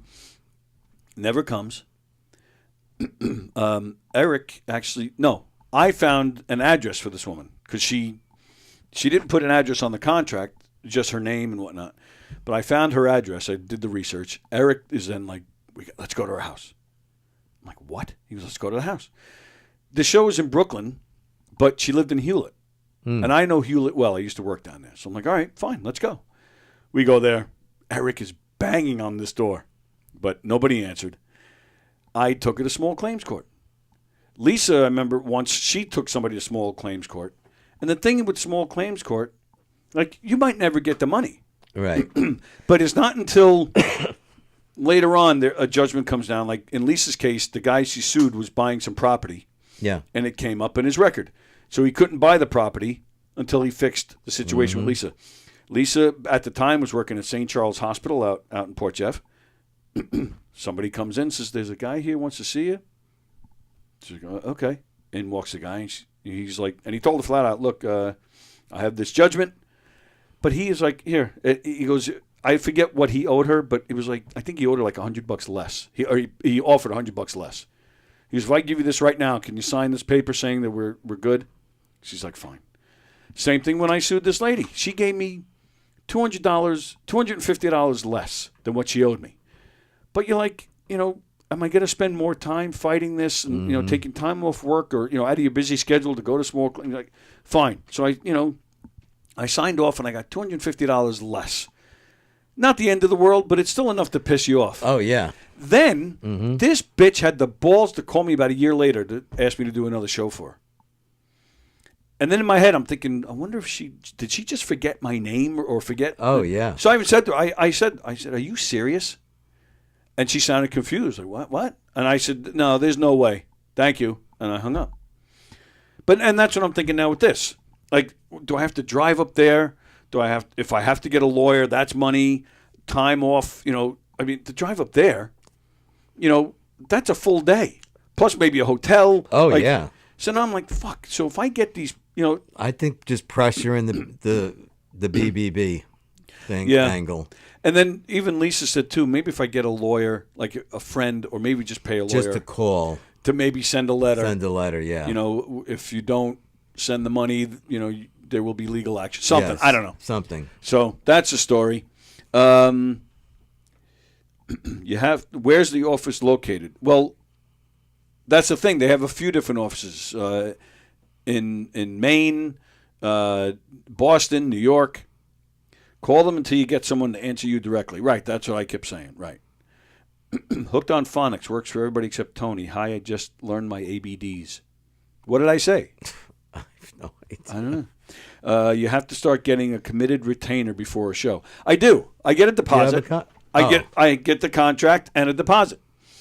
But the deposit is, it's barely, it's not going to cover my expenses that I laid out for this show. Yeah. Thankfully, I haven't had this problem a lot, but yeah. So I do. I get a signed contract. Maybe I just have to make a bigger deposit. Maybe when maybe the day before they have to send full payment. I don't know. I don't know what the answer is. Written contracts are a binding contract. Then. Yeah, absolutely. But again, big deal. If it's gonna cost me half of what they owe me to pay for the travel and the time and the hotels and whatnot, they probably figure, he's not gonna bother, which might be the case. It might be. Yeah. So I'm not knocking you, Carl, for what you're saying or disagreeing. I'm just saying this is the reality of it. It sounds like this company uses people who uses people. In your contracts, you need to have the date of payment in bold writing, an initial space next to when payment is due. Yes, Scott, we are in overtime today. Thanks for hanging around. Thank you for sticking around. No problem. We're going to get out of here in a second. But no, but I do that too. Deposit, X amount deposit, sent with your signed contract. Yeah. Remaining payment the night of the show, in full, cash or check. So now that too. We did the show. We had a great time.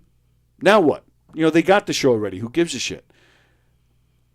I don't know. Do I have to go up to these people when we get there? Say, okay, we're here now. Pay me. Like, I don't know. To me, that sounds like bad business too. Like, how do they know we're not going to just do a shit job, or give them less of a show, or leave? I don't know. I don't have the answer. Maybe half up front. I don't know. It's a very good question. Right. Half before the show.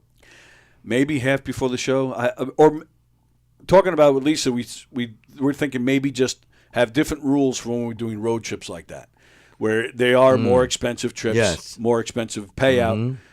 Maybe then, half. Yeah. Locally, we normally don't have the problem. So, Bosie's glad that we're still on. Oh, thanks, Jeff. Good to see you, pal. So trying to figure that out. In the That stinks. It does stink. That stinks. It really does stink, and Especially you put so much effort into it. But yeah, so maybe we'll do that then. Maybe I'll just call every day live on the air until I get somebody. Maybe I we'll love do it. that. I think that's a great idea. Tell them before the show you don't take credit cards, says Ava. Well, right, that's what I said before. Yeah. On the contract it says cash or check only. Ensure they have a check or cash. Oh, that's true. That's not bad. That's also Ava. Maybe just say to them before we go on, hey, just want to make sure you have it's cash or check. Yeah, I'll give it to you after the show. No problem. Just want to make sure you have it. Maybe I could do that. But even then, what do you? Yeah, I mean, then if they say no, what? Then I say, all right, well, we're not going on until you pay. Or in this case, we go to Boston, and she says, yeah, I just bought a credit card. My office is in Maine, so I don't have a check to write. What do we do then? Do we say, all right, well, we're going home, and I'm still not paid for the travel and the hotel? Like, that's a weird. No, but I understand what Ava's saying. You need some sort of proof you're going to get paid. Right, which I'm agreeing with. But but I'm saying if they say no, I brought the credit card. I said, well, no, the contract says cash or credit. Yeah. Cash or check. And then she says, well, I don't have All either right, one so of those. let me So ask then you a what? question. That lady that didn't want to pay us, or the other lady that didn't want to pay us. Yeah. We're not going on until you show us some kind of proof. Right, but that's what I'm saying. If this was at the Boston show, and at a local show, this woman that you're talking about, if we say we're not going on until we get paid, or not paid, Kate, show you the check. Right, but I'm saying if the woman you're talking about didn't have it, we're on Long Island. She's probably within a half hour of home or her office. She can go get it. Yeah. When we're in Boston and this woman's office is in Maine, she has no access to get a check. So that's what I'm saying. Like, what do we do then? So I don't know. I guess maybe Knockem Dead should have a Zelle account or something. I don't know. Well, I was going to mention like Venmo or something. Yeah. Mm-hmm. Which I'm not a fan of, which is a whole other story in itself. But I'm not a fan of that stuff. But, yeah. I don't know. But again, the contract said cash or check. So that should have been it. Oh, well. Just keep calling every single day, says Carol. Yes. If they don't show up, friend are coming. Okay. Check on file, says John. What does that mean? Check on file. Like send it, email me a copy of the check? So that I like the idea of proof of payment before, within 24 hours of the show. Send a picture of the check or something, or have them at least show you the envelope with the money in it, cash, or the check. Here's the check. Here's the check. Just want to make sure, because you could preface it by saying, especially if you do an out of town thing, right? Right. I've been burned. This,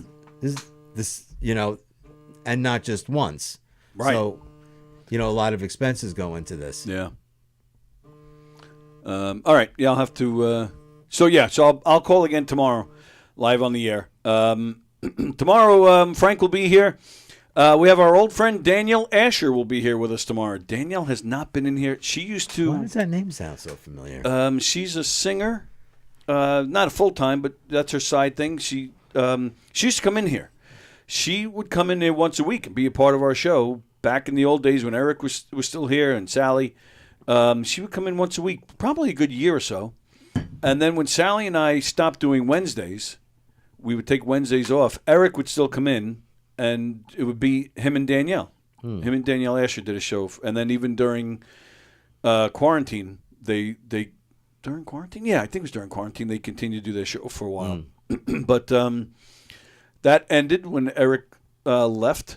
It's been over 5 years now since Eric left. Wow. So I think that might be the last time Danielle was here. It's been, wow, that's crazy. So she'll be hanging out with us tomorrow. That's tomorrow at 11. Thanks for sticking around with us late today. Coffee with the Dog tomorrow morning at 9. Oh, tonight at 7, we got Circling the Drain. Tomorrow night, Nick Greystone returns. Primal Scream is on tomorrow night.